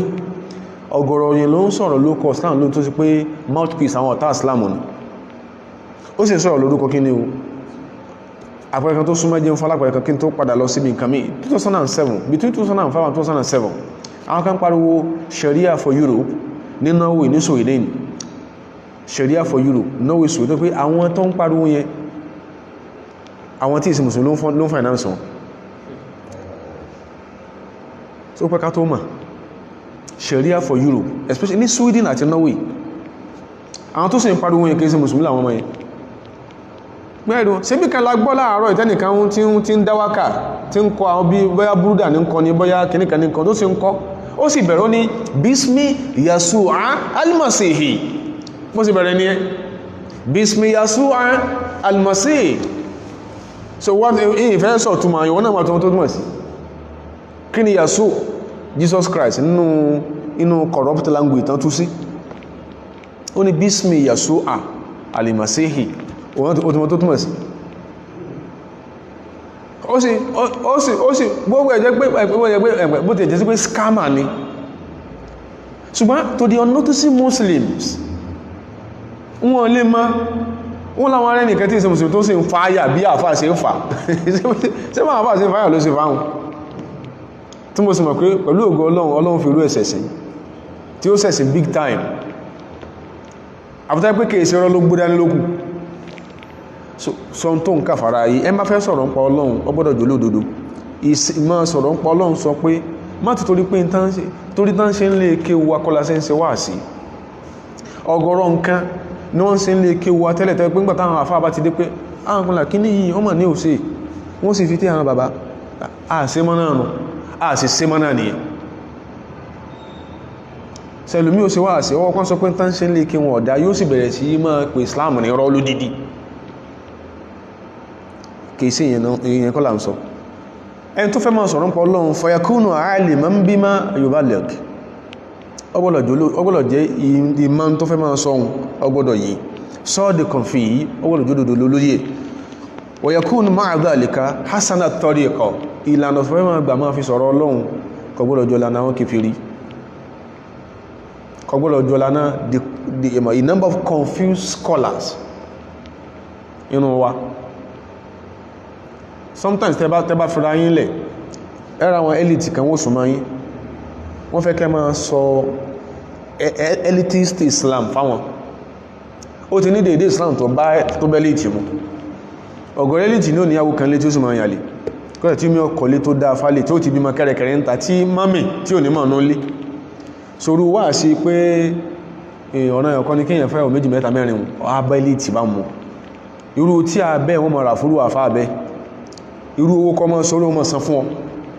irú program tó ti mọ́ rírú ẹ̀sẹ̀ wọ́n mọ́ invite ẹ lọ wọ́n sì ju ayé èèyàn nìyẹn so èyàn gbọ́dọ̀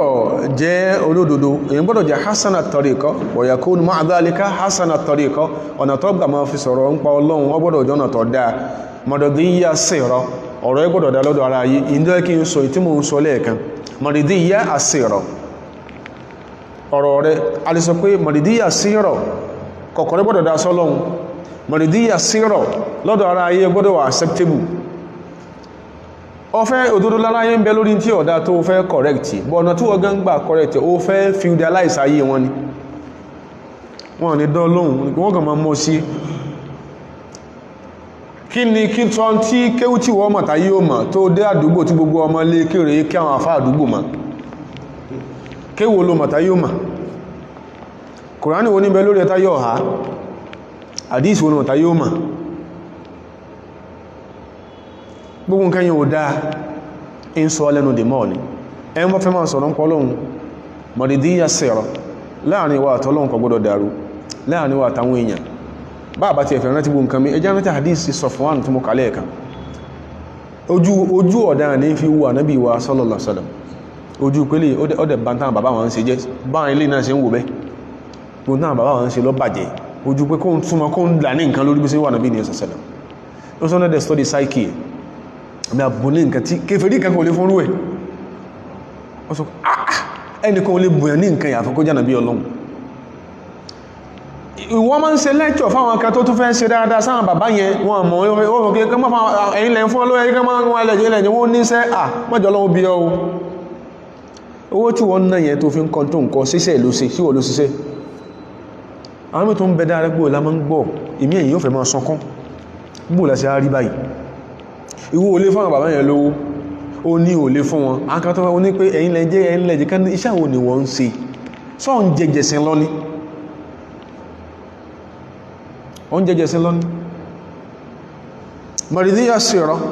maridiyya asira jẹ́ káàrin àtọ́nà ọ̀dá káàrin àtàrí ìdá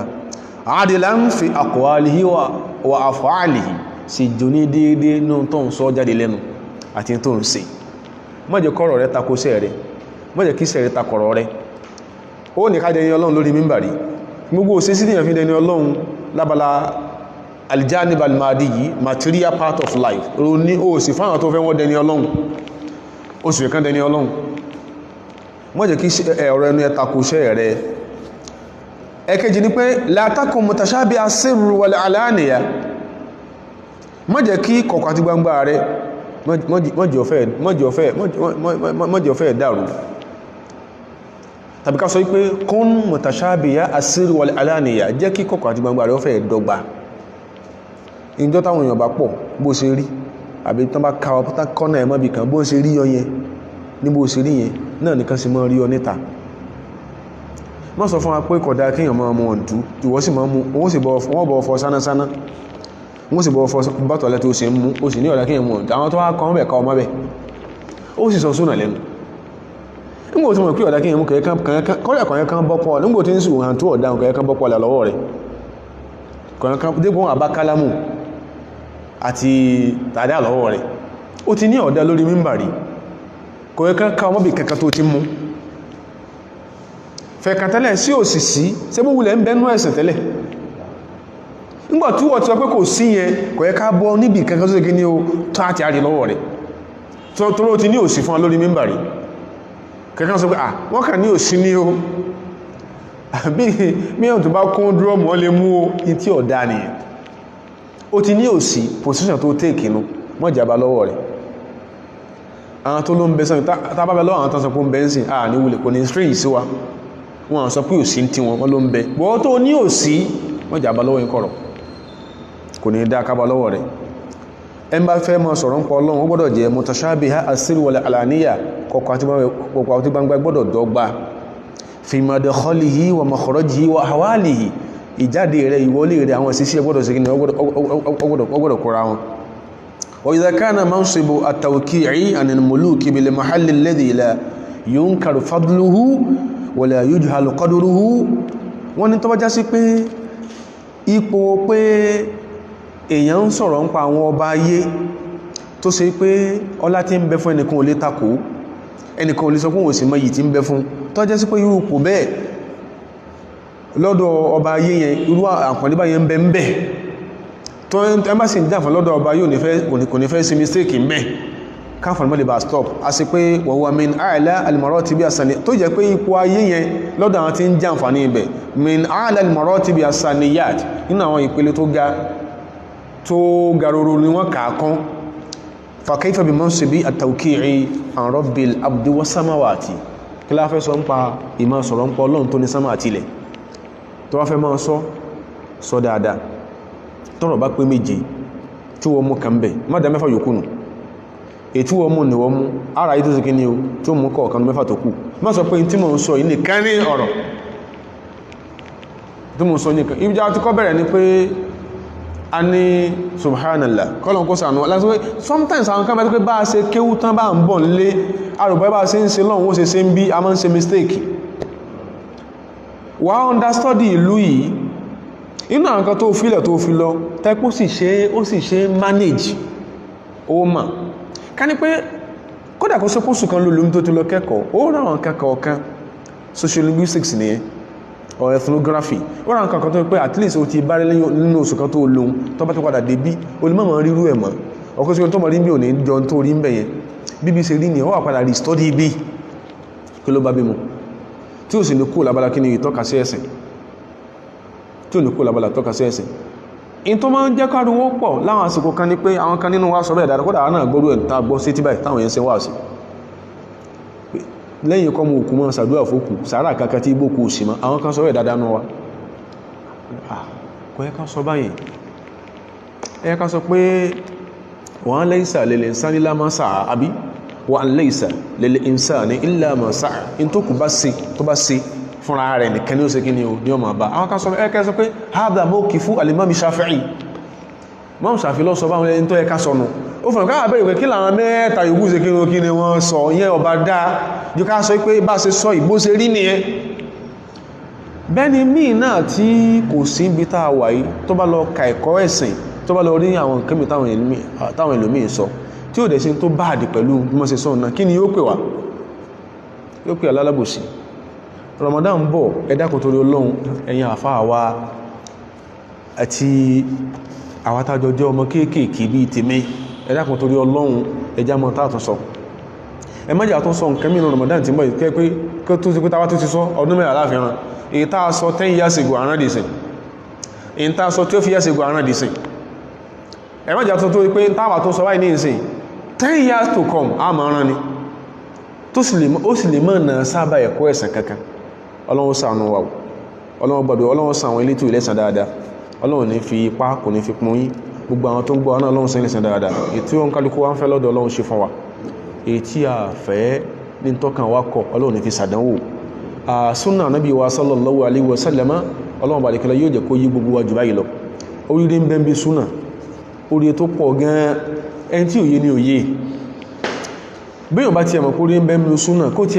kó wo náhíyà al-ad'iyya al-ma'thura arúkọ̀ kó wo náà yíya abalabẹ̀ ànábì ọkọ̀ aláwọn àdúrà kan tó ṣe wípé èyàn ò pé ṣe wọ̀sán náà bí an Africa ni yóò bèèrè bẹ́ẹ̀ gbogbo tánà bí kọ́ wa yẹn tí súnà sàlàyé fún wa yóò pé kì ní ò sí mọ́ sí tí wọ́n bá fẹ́ wọ́ gàù nílẹ̀ Africa tí yẹn wáyé kátà àwọn abala míì tó pọ̀ súnà dùn ṣe ó dá pọ̀ kọ́ dá nǹkan táwọn abẹ́yẹn ń ṣe nù yóò kàn sí kí ni yóò reform yóò refurbish ni ṣùgbọ́n àwọn táà ń sọ náà including èmi tí mò ń sọ̀rọ̀ ẹjá fi sùúrù sọ ma tó wá fẹ́ wo bí tí a ṣe ọ̀rọ̀ Ọlọ́run àti kàsí tó nǹkan masáìlì táwọn afá ń sọ sí tẹ́kọ́ ìlú sọ̀rọ̀ ẹ̀sìn lẹ́ Yorùbá ọ̀dá tó pọ̀ rú tí yóò mọ̀ torí kó mọ̀ ráwọn àwọn ẹ̀mà people won't stop being irritating ó ráwọn èèyàn tẹ́gbẹ́ kí làwọn ilé ń ṣe yìí ló sùúrù ló fi kún wọ́n ní abuké tí wọ́n fẹ́ gbàbálé arọ akọ́ṣẹ́ ni ó ṣe bẹ́ẹ̀ lọ̀rọ̀ ẹ̀sìn ṣe rí nílùú yìí akọ́ṣẹ́ ni ọlọ́mdákun jọ súnà nábì wa sàṣẹlẹ̀ jí ó yí tààrà bí tààrà oko jí ó yí ajù báyìí lọ wá jí kí àǹfààní rẹ̀ láyé ní àyín ní kọ̀kọ̀ sàárè ní gbangba àlìkẹ́ mọ́jú fún àrù Ọlọ́run ọlọ́wọ̀ subhana rabbika rabbil izzati amma yasifun wa salamun ala al-mursalin walhamdulillahi rabbil alamin